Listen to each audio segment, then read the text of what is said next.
When the original three Super Mario Bros. Games were released in the late 1980s, there were not a lot of actual lore or story-related details for the games. At the time, Nintendo only had basic concepts for the premise of Mario, and players didn't bother to necessarily be concerned with the fine details. But as the games progressed and became more complex, as well as more well-known to an international audience, certain facts were later changed and even discreetly forgotten. But the speculative scenario is this. Mario used to canonically hit Yoshi. The foundation of the modern Mario franchise started in the late 1980s with the original three games. While at the time they were considered revolutionary for the gaming dynamics on premise of the side-scrolling or platforming-based concept, there technically wasn't much of a story besides Mario venturing through different worlds in the quest to save Peach from Bowser. There wasn't much else that was needed or desired from Nintendo to express to gamers by lore due to the arcade and console limitations with technology at the time. For Western audiences, Super Mario World was the first real game that they were exposed to when it was released in the early 1990s. Much like the prior games, there weren't much expected or displayed from the game in terms of a story, but Mario once again venturing through various levels on different worlds to once again save Peach from Bowser. But since the scope of Mario World was even more so than the original three games, developers decided to add a supporting character to Mario in his quest, being that of Yoshi. The concept of Mario having an animal to help him through levels actually went back to Super Mario Bros. 3, but the idea wasn't possible due to the limitations of gaming technology as mentioned. Taking advantage of the then powerful graphics potential of the console, the Mario game made full use of the world in Super Mario World with varying levels all customized by appearance when in comparison to the detailless or featureless trilogy before it. The idea was for a reptile-like creature that Mario could ride through levels to add a sense of quickness compared to Mario's walking pace through the worlds in the prior three games.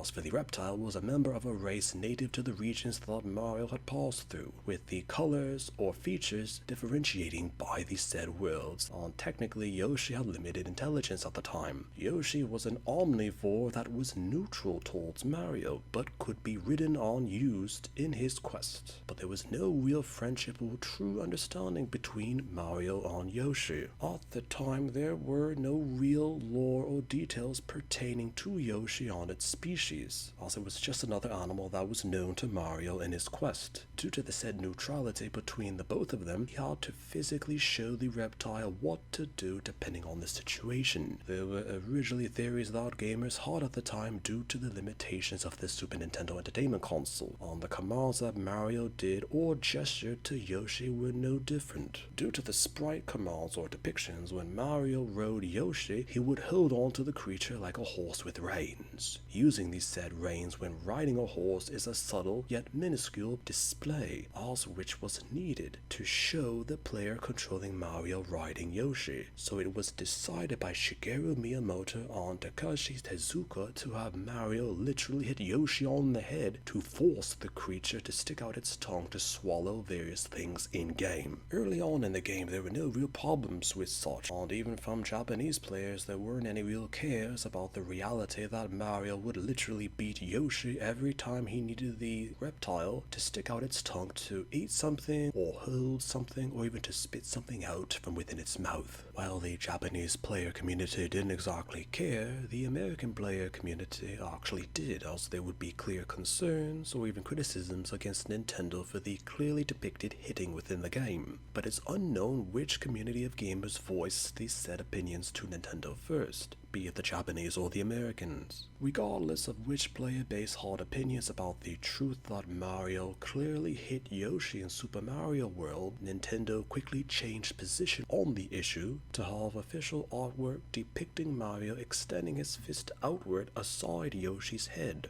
and pointing with his finger to instruct the reptile to either eat, swallow and hold, or to spit out, all depending on the context of what was needed. Despite the changed stance by Nintendo, the sprite animation for Super Mario World still remained the same. Theories later had it that Mario hit Yoshi with a clenched fist on top of the head. Others had Mario hitting Yoshi on the back of the head, even some mentioning that Mario hit Yoshi at the base of the neck.